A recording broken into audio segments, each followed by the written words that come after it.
What's up, everybody? It's me, Shelby. Here to make a video about the state of Wisconsin, city Milwaukee. It's a counter video to Crissy Values. I saw her video about the state of Wisconsin and what you should consider if you decide to move here or visit or whatever. And for the most part, I agreed with her. There are some things that I'm going to push back on, or I felt as if she didn't elaborate enough on. So it's just more or less so me adding on to what her video was about. Shout out to Crissy Values. Good job. But I may push back a little bit, but like I said, for the most part, I did agree with her. So I'm just going to give you my take on Wisconsin and the city of Milwaukee. So first, let me just say that I am from Milwaukee, Wisconsin. I grew up in Milwaukee, and I ended up moving to New York City. And I was out there for a while. Left New York City, came very close to moving to Arizona, very close. But ultimately, I ended up back in the Milwaukee area. I live in Mequon now, which is a suburb of Milwaukee.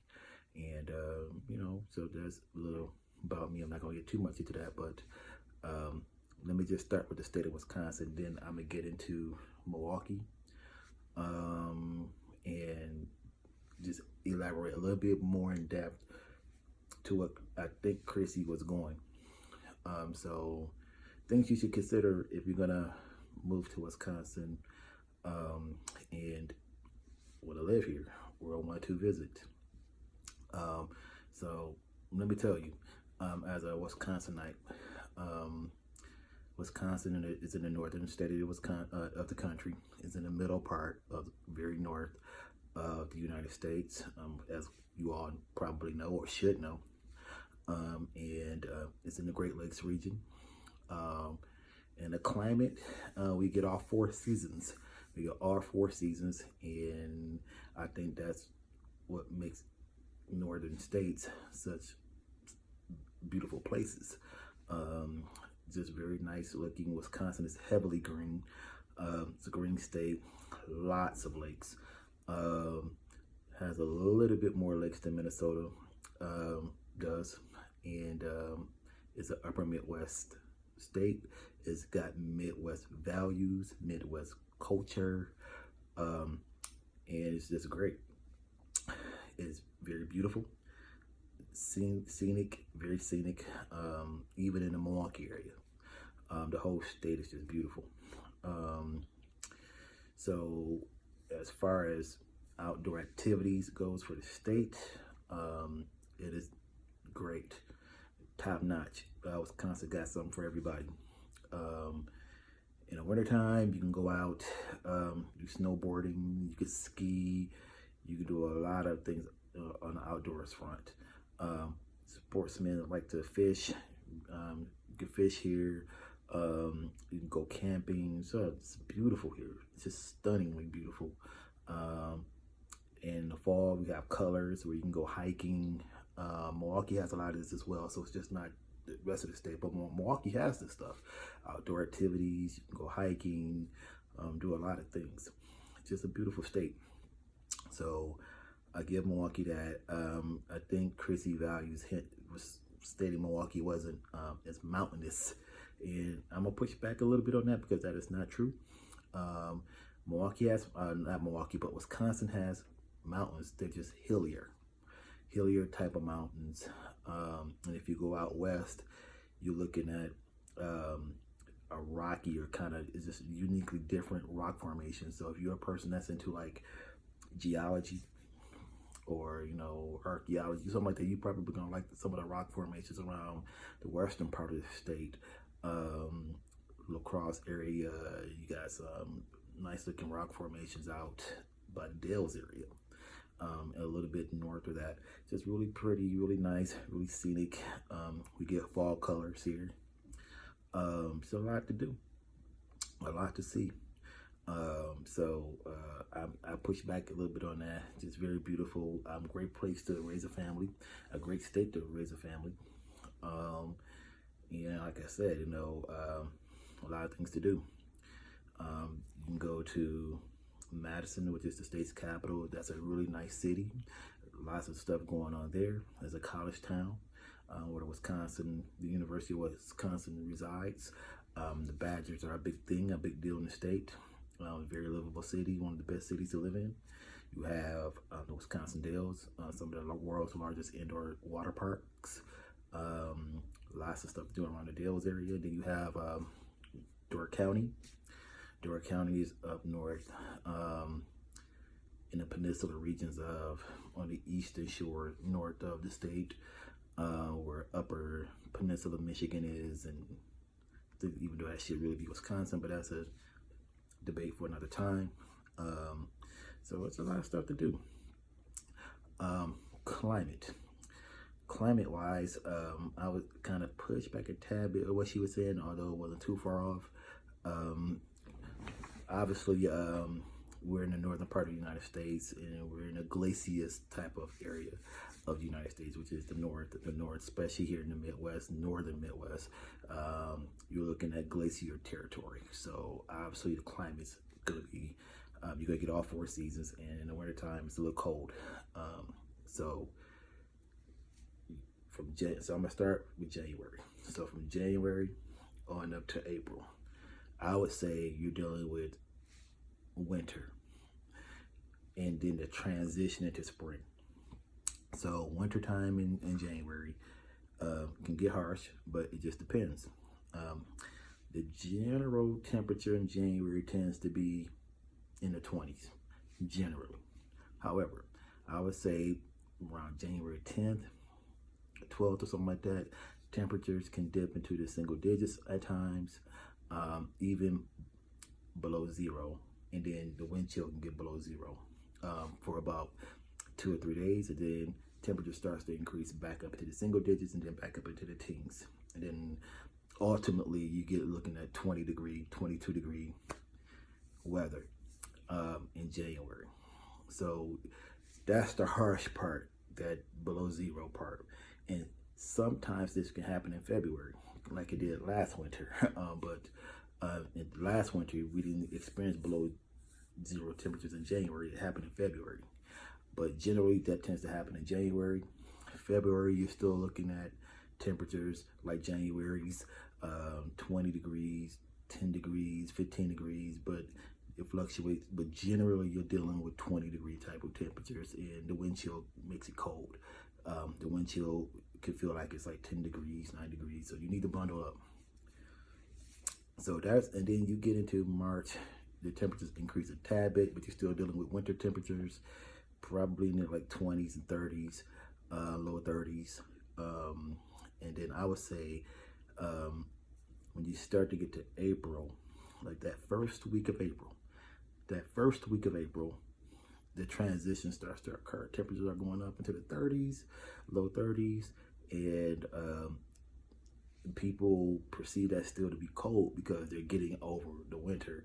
So the perception, but you see that transition of it being gloomy out, wet, because snow is starting to melt. It's still cool temperatures. You're looking at 30-degree weather, upper 30s, mid 30s, a little windy, and a gloomy atmosphere throughout April. So people are still perceiving that to be cold, but it's more or less a transition of leaving winter behind, trying to get into spring. When you're dealing with late April, it's still relatively cool, but temperatures are increasing. Now you're dealing with upper 30s, upper 40s, or upper 40-ish, mid 40-ish type, but it's still cool, kind of gloomy. Sometimes the sun will come out, but you're still dealing with gloomy weather.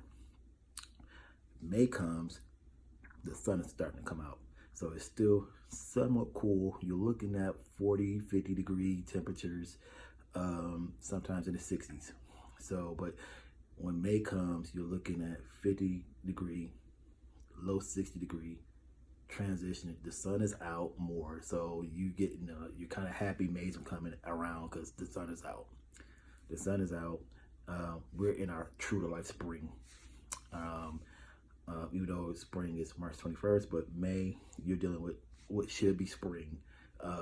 Sunny out, cool temperatures, but the transition is getting warmer and warmer and warmer. You're dealing with 50-degree temperatures, upper 50s, low 60s, and then come towards the end of May, temperatures are increasing significantly to the point where it hits 70 and sunny out. June comes, then we're looking at, like, again, you're dealing with 70, 72 degrees, upper 60s, sunny out, getting warmer out. And come mid-June, you're dealing with 70-degree temperatures and not so much cold. The wind is dying down, it's sunny out, but you're dealing with like 70, 72 degrees. And then come the end of June, you're dealing with some 70-degree temperatures and getting warmer and warmer out. And obviously July and August and the first 2 weeks of September, you're dealing with, like, especially July and August, 80 degrees, 85 degrees, sometimes 90-degree weather, a lot of activities. It's summer.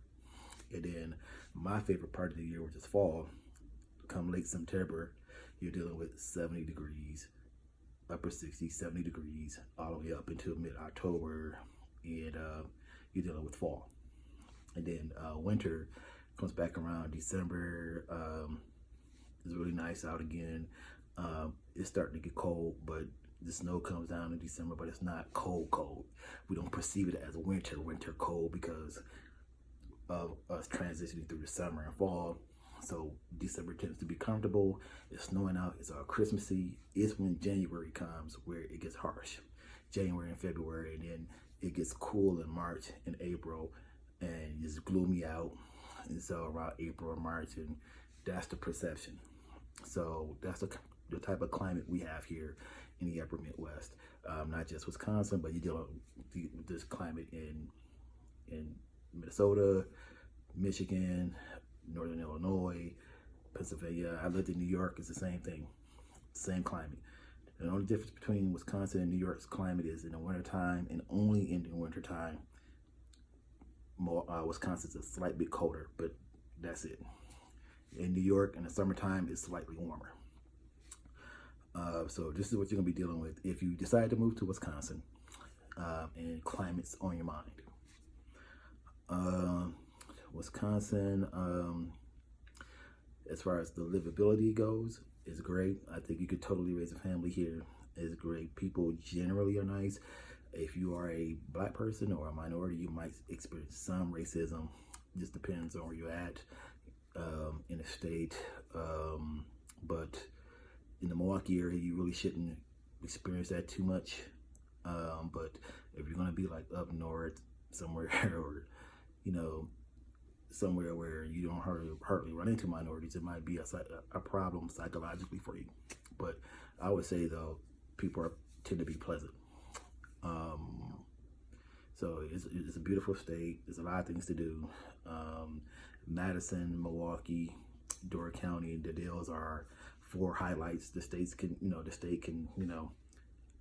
as far as like things to do, these 4 things: Milwaukee, Madison, the Dells, and Door County are like your top 4 things. Wisconsin school system as a state is great. You get a good education here. Even on a university level, the University of Wisconsin is one of the best public universities in the country, to the point where it can compete with some well-known, recognized private schools such as Georgetown and Syracuse, Marquette, Harvard, Princeton. Wisconsin, the University of Wisconsin can compete with those schools because of the success they've been having with students being bright, getting good grades. A lot of their departments tend to be ranked. So if you're a person that is looking to go to the University of Wisconsin and you're not from Wisconsin or Minnesota, because Minnesota and Wisconsin have a reciprocity. So if you're not from either of these 2 states, it's a lot more difficult for you have to do a lot more to get into the University of Wisconsin. Very difficult. Not Milwaukee, but Wisconsin favors its own students or Minnesota residents. So you really have to be on your A game academically trying to get into the University of Wisconsin. So the education is great. I can't really knock Wisconsin. It's just beautiful. It's one of the most beautiful states in the country. All 50 states are beautiful, but it's just so scenic here in the upper Midwest. It's green. There's a lot of lakes. There's hilly mountains. So you should have, like, as far as like outdoor activities, or if you just want to take pictures of nature photos, whatever, you can't go wrong with Wisconsin. I mean, come on. I'm going to get into the city of Milwaukee now. Milwaukee, I'm from Milwaukee, and I kind of agree with what Crissy Values had to say about Milwaukee, but also I have to push back a little bit too. So I'm going to push back a little bit, but shout out to Crissy. Good job on your video. I did agree with you for the most part, but I'm just going to get more in depth with Milwaukee. So first, let me just say this. Milwaukee is a major city. It's a major metropolis in the United States. It's a Midwest city. Culture is Midwest. Values is Midwest. It's a Rust Belt city, industrial city, and roughly about 600,000 people live in the city. But the metro area could be as high as 1.5 million up to 2 million. But we're gonna say 1.5 million. And like I said about Wisconsin, the climate can all be applied to Milwaukee. Milwaukee's about 90 miles north of Chicago. Milwaukee's a cool city. It's a great city. Just a lot of things to do here. So first I'm gonna talk about the education. I'm gonna talk about things to do here first. So I'll talk about that first, and I get into other things like education and crime and school systems and things like that. So Milwaukee, as far as things to do, can't go wrong. It's great. There's a lot of things to do in Milwaukee. I think the word that comes to most people when they come and visit Milwaukee is surprised, pleasantly surprised that there's so much going on. So Milwaukee has an awesome bar scene. I would say and argue that out of any city in the United States, major city in the United States, Milwaukee has the best bar scene in the country. This is based off my experience. I'm a well-traveled guy. I've been to many cities. I lived in New York, been to Philly, DC, and Minneapolis, and Phoenix, and Atlanta. I've been around, and there's no city I've seen could touch Milwaukee's bar scene. So if you're a person that likes to go out a lot, and you're a bar person and go to these bars, Milwaukee's it. You know, I mean, it's the creme de la creme of the bar scene here. And why shouldn't it be? It's the beer capital of the world. Milwaukee's a beer city. It's a beer drinking city. It's a beer culture. Bar culture and drinking comes along with that. Not just beer, but other drinks follow that. And so you're going to notice that right out the gate, there's a ton of bars around, not just in the city of Milwaukee, but the metro area as well, our suburbs. Milwaukee has a lot of festivals, There's something to do every single weekend when it comes to festivals here. So you can't go wrong there. Lots of the stuff to do. We have one of the best public museums in the country, the Milwaukee Public Museum. It's a natural history museum. It's one of the best natural history museums in the country. Let me say that. It's great. I'm just going there, seeing some of the exhibits there. Milwaukee has one of the best zoos in the country, the Milwaukee County Zoo. Awesome art museum. So there are a lot of stuff to do here. We have a beach here, Bradford Beach. I think it was ranked in the top 10, if I'm not mistaken, for a major city or urban area beach. Bradford Beach. So there's a lot of stuff to do. You should not get bored here. If you get bored in Milwaukee, then there's something that you're doing wrong. If you're from Milwaukee and you're sitting there saying Milwaukee's boring, there's something you're doing wrong. It's not a boring city at all. It's a ton of stuff to do here. Because at the end of the day, Milwaukee's no different than any other major city. You should have something to do or find something to do. There's a lot of stuff to do here in this city. Milwaukee, historically, has been German and Polish influenced. So that's the vibe you're going to get as far as its history is concerned. You're going to see Polish influenced architecture and culture a little bit here. Mainly German, but there's Polish added onto that. And that is why it's a beer city, because of the German. And you had African Americans that migrated from the South up into these cities. Like, when I say South, I'm meaning states like Arkansas, Mississippi, and they migrated up north to Chicago and Detroit and Cleveland and Milwaukee. And so there's a significant African American population in the city as well.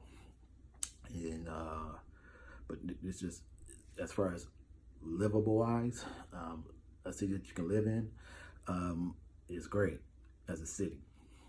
So you can live and raise a family here in Milwaukee for sure, for certain. Some nice, beautiful homes, big homes, Midwestern homes here. You get your yard and things of that nature. So it's great. And now, the crime is a problem, but that just depends on how you shape this, because crime in Milwaukee occurs on the north side and on the south side, but they're in pocket areas. So the perception is the whole entire north side is bad, and that's not the case. That's not the case. You have it in pocket areas. So you just got to know, if you want to live in Milwaukee, just know what neighborhood you're moving into. Try to do some research first. Not the entire north side is bad. The north side is fine. But I think what doesn't help is the local media, news media, focusing on crimes only on the north side and in these pocket areas, and therefore the perception is the whole entire north side is bad. They don't want to focus on other parts of the city where crime occurs. They only focus on the north side. So I think that's done by design. I think the local media needs to stop doing that. But again, they do that all over the country when it comes to black people. Sorry, but it's true. And so, but basically, this is in pocket areas. So you just gotta know where you're going, where you're moving to, and do some research. But at the end of the day, there's some beautiful areas on the north side. There's some beautiful areas on the south side. There's some beautiful areas on the east side. Some beautiful areas on the west side. I would say watch your back wherever you go. I don't care if it's in Wauwatosa or Brookfield, Mequon, where I live. Just watch yourself at night walking anywhere. Not just the north side, but just anywhere. Anywhere throughout this country. I don't care if you're in a rural area. Just watch yourself and be careful. School system here in Milwaukee is pretty bad, and the reason why it's that way is because of politics.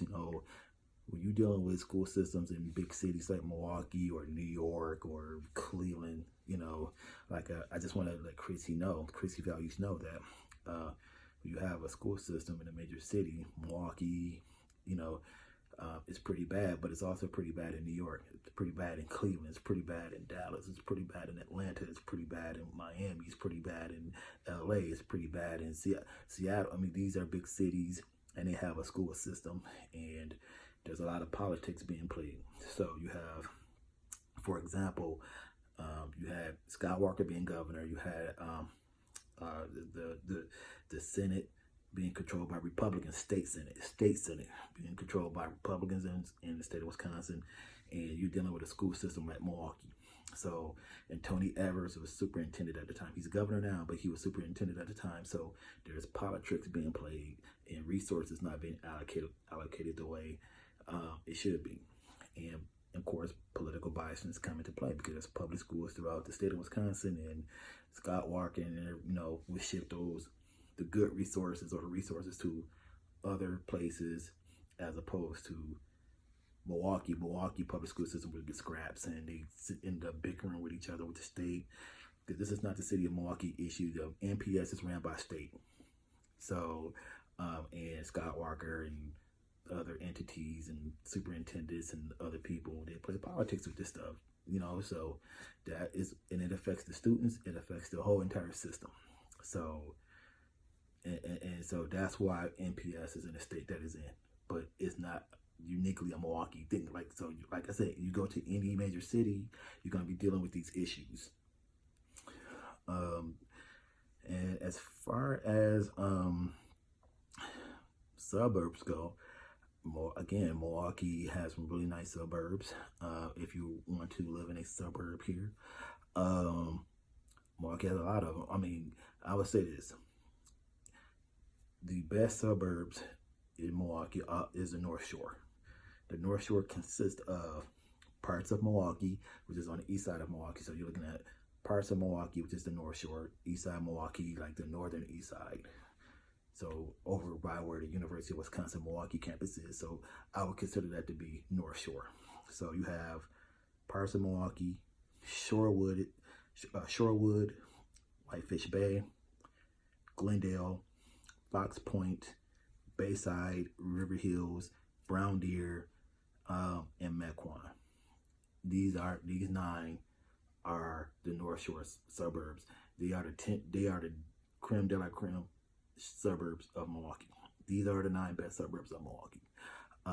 They're very affluent. I live in Mequon, and I would say the other suburbs that are just, I won't say they're on the level of those suburbs, but they're just as nice, is parts of Wauwatosa. Brookfield is very nice. Elm Grove. So those are your top suburbs there. But I would say the North Shore part of Milwaukee, Shorewood, Whitefish Bay, Glendale, Bayside, Mequon, River Hills, parts of Brown Deer is the best. You got Brookfield there. You got Elm Grove there. So those are Wauwatosa as well. Parts of Wauwatosa is really nice. Then I would say your second tier suburbs are probably like Menominee Falls or Germantown or something like that. Franklin, Greendale. The southern suburbs don't really get as much recognition like that because, again, it goes just back to historical things, history of Milwaukee. Most of the rich people lived north of the city. Shorewood used to be called East Milwaukee. They changed the name later to Shorewood, but that part of the city or the area was very affluent, and then kind of moved out west where Wauwatosa and Brookfield is. The southern parts, St. Francis, Cudahy, not so much was affluent. They're blue collar. So when they don't have they're not affluent compared to the northern suburbs. Really Franklin, I would say Franklin and Greendale on the south side are probably only 2 suburbs that can probably even remotely touch the North Shore suburbs, and even then they can't do it. So if you are a person fluent or can afford to be in the North Shore, then by all means take a look at it. It's very wealthy up there. I live in Mequon, and I have to say that living in Mequon is killing me right now. But there's a lot of rich people that live out here, a lot of Bucks players, Brewer players. So just, very wealthy area. So just, I would just say that the cost of living in Milwaukee is getting heavily expensive. The whole area is getting expensive. The city of Milwaukee itself is getting expensive, and the metro area is getting expensive. I was paying $700 a month in rent before I moved to New York, and I came back here, and I live in Mequon. I'm paying $1,600 a month in rent. Now, I was living in New York, and I was paying like $2,800 a month in rent. Now I'm paying $1,600 a month in rent, but that's expensive for the Milwaukee area anyway. $1,600 a month, I mean, that's a lot of money. So that's what you're dealing with if you're going to be renting in the Milwaukee area. Milwaukee itself is getting expensive. I think when I came back here initially, I think I was going to rent out a place on the east side of Milwaukee, and it cost me about $1,000.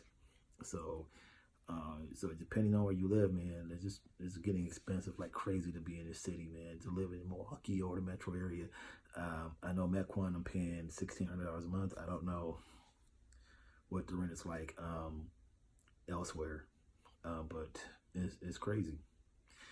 I would say that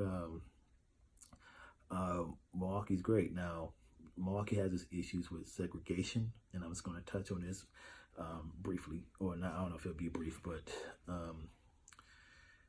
Milwaukee's not unique when it comes to segregation. A lot of cities are dealing with segregation problems and segregation issues and redlining and things of that nature.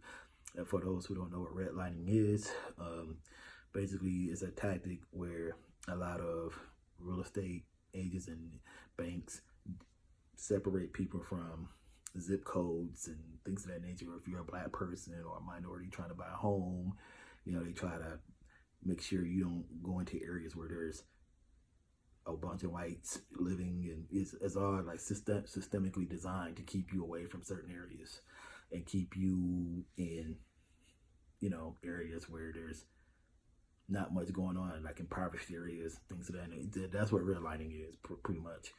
And even though it's illegal, it still goes on. So Milwaukee's dealing with that, but a lot of cities are. That's nothing unique to Milwaukee, but I would say it hurts Milwaukee more than any other city. Milwaukee's way more segregated than any city, and that's due to several things.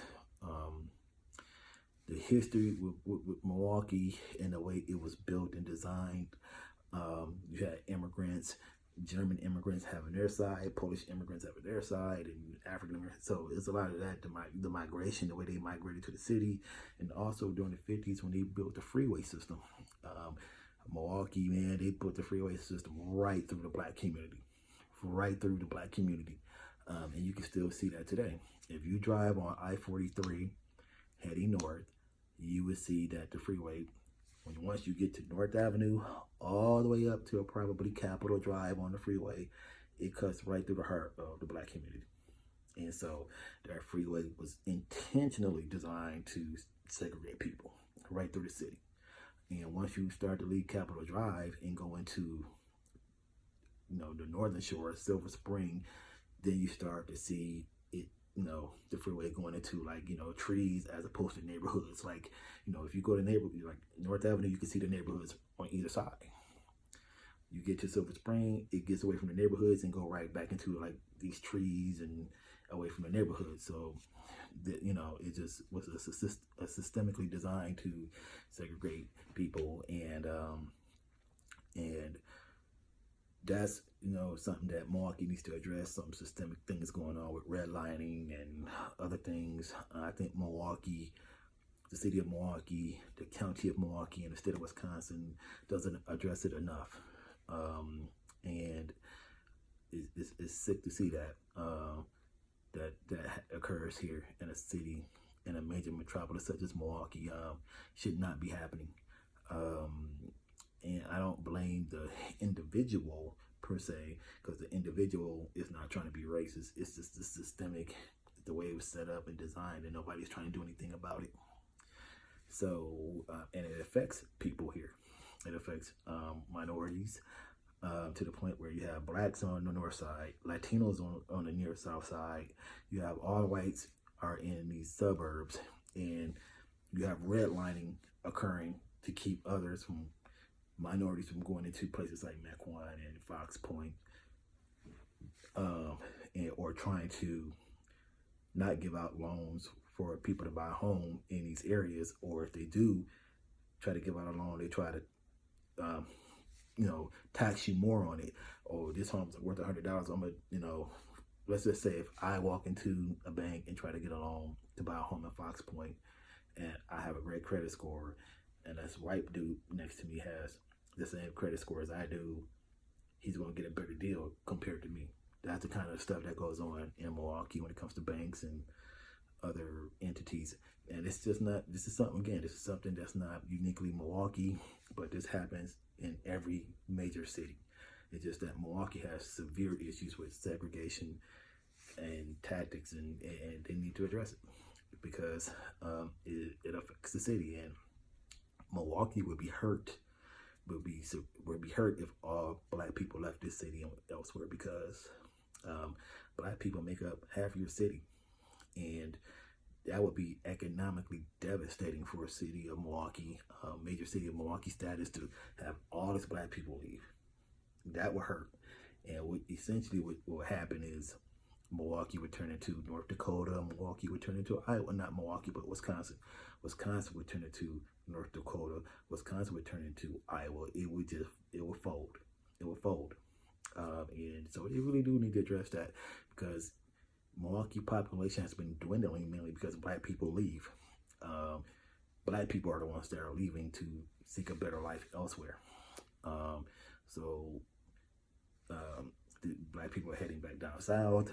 You know, they see more opportunities down there.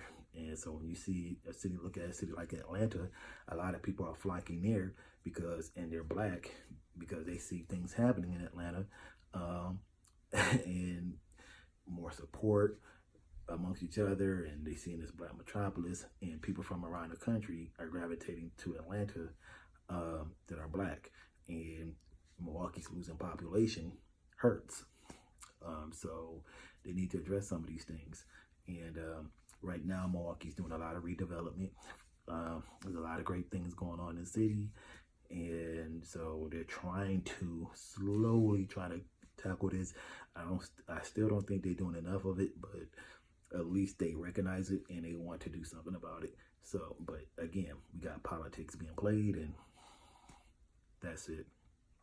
And the very last thing I'm gonna touch on is Wisconsin, which I should have touched on this earlier in the video, is politics.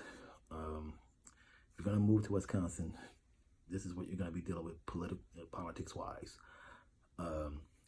You're dealing with a purple state. So you're gonna be moving to a purple state. However, this state, I would say, it still leans Democrat. So if you're a heavy Republican, you're gonna run into some Republicans here, but this state leans Democrat. However, it can swing. That's what it's a swing state, right? But it still has its Democratic roots. It's historically been a progressive state, so it's a progressive state still. However, there's enough Republicans here to affect things. So enough Democrats here to affect things. I think Wisconsin is not like any other state outside of New Hampshire. It's its own unique progressive thing. Okay, Milwaukee is liberal. Madison is liberal. Madison is more liberal, but both of these cities, Milwaukee and Madison, are liberal cities. And Wisconsin tends to be, the rest of the states tends to be conservative or Republican, where the northern part of the state could be Democrat. And that's probably due to the northwest part of the state. Let me say, the northwest part of the state could be Democrat, and that's probably due to Minneapolis being there. Okay, so you have the Minneapolis-St. Paul effect, and that's a liberal city and a liberal state. So, so you're dealing with a progressive state that's purple but kind of lean Democrat.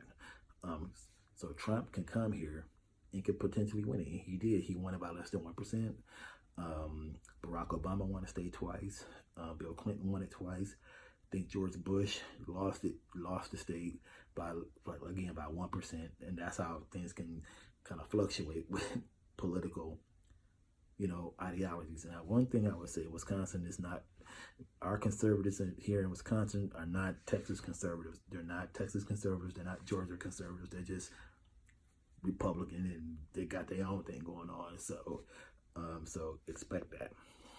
And that's what I wanted to address. But at the end of the day, Wisconsin's great. Milwaukee's an awesome city.